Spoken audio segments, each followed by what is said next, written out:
Ngiyanibingelela emhlabeni wonke lapho enibukela nikhona. Nikhuluma noPheshube Madlala. Ngithi namhlanje nje ake ngithathe leli thuba ke ngizokhuluma ngendaba yesithembu. Ngithi namhlanje ngibaphathele iy'ndaba ezinhle obaba emakhaya, obhuti noma ngathi ubani-ke onesithembu singesazosibalula ngokuhlukana kokubulili sikhuluma ngezinto eziyintende. Ngithi nje namhlanje nginilethele iy'ndaba ezimnandi kakhulu ukuthi ake usihlanganise baba isithembu sakho lapha ekhaya, usihlanganise nje sibe yimbumba, sibe yinto eyodwa. Uma ngabe wenza njalo baba, umuzi wakho uyoqhubekela phambili, kuyohlale kukuhle ekhaya ngaso sona sonke isikhathi.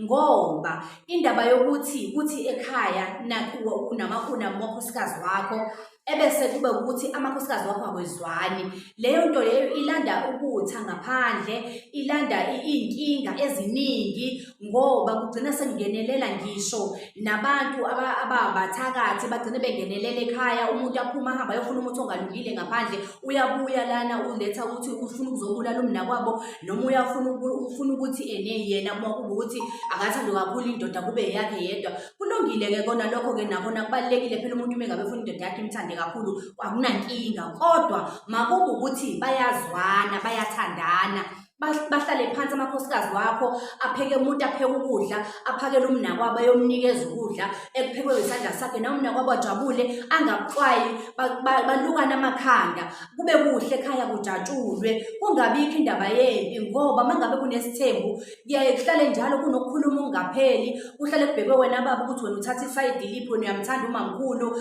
obakamamncane bona bathandwa, ney'ngane kuze kugcine sengenelela ney'ngane, kube sekugcina sekukhula iy'ngane sezizondana ekhaya, sekungasezwana, umndeni ungasahlangene, sekungasekuhle ekhaya, kugcine kungenelela ngisho izitha. Gcina impilo njena ekhaya njena kukhona abantu abathi umuntu mekushoniwe ekhaya, omunye anuka omunye ukuthi ushone njena ngenxa yamasibanibani.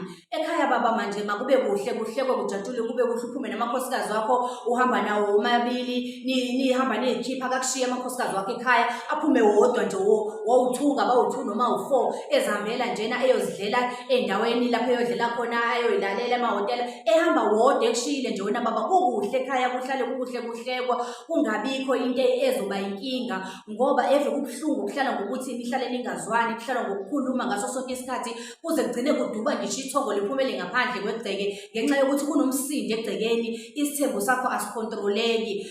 Sondela komakhosophashube bahlanganisa isithembu sakho baba, uhlale kahle, uphile kahle, ukhuluphale, ube mngako nomakhosikazi wakho ekunakekela ngendlela efanele, nomunye mefike kuyena naye afika kujabulele, kube kuhle. Ungathi uyafika kunkosikazi namhlanje, uthi uyafika kamamncane, uthi nisiniye ekamereni, ukhuluma koze kusekuseni, awulali ubuthongo, uyakhuluma unkosikazi, uyakubalisela, uyakhala, niyalwa, niyaxabana, uzugcine wena uhamba iy'nsuku zingaphelanga iy'nsuku zakhe ngenxa yokuthi phela anizwana, nihlezi kahle. Usugcina usuphindela komunye, kuhlale kube nokukhuluma njena okuhlale kungenasidingo, ukukhuluma okungekuhle, okungayi indawo, kuhlale kunomsindo ongapheli ekhaya. Sondela baba, sikusize uphile impilo enhle, uphile impilo emnandi, nibambisane nomndeni wakho, ney'ngane zakho zikhule kukuhle, zazi ukuthi uma ngabe uyingane yasesithenjini ayikho inkinga. Kuyafana nokuthi uyingane yomuntu ononkosikazi oyedwa, ongawuboni umehluko, ebona nje kuhlale kukuhle, oma bakhe bezwana. Ingane ithi meyifike kamamkhulu, afike nomamkhulu naye kube kuhle, angabi nankinga ney'ngane, ayithathe njengengane yakhe. Ingane meyinenkinga ayi-athende leyo nkinga njengengane evundle kuyena.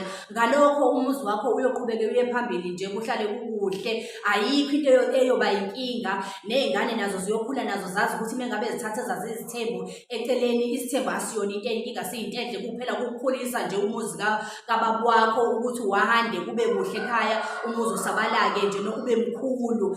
Ngiyabonga kakhulu nisazobukela njena ey'ndaweni enihlezi kuzona.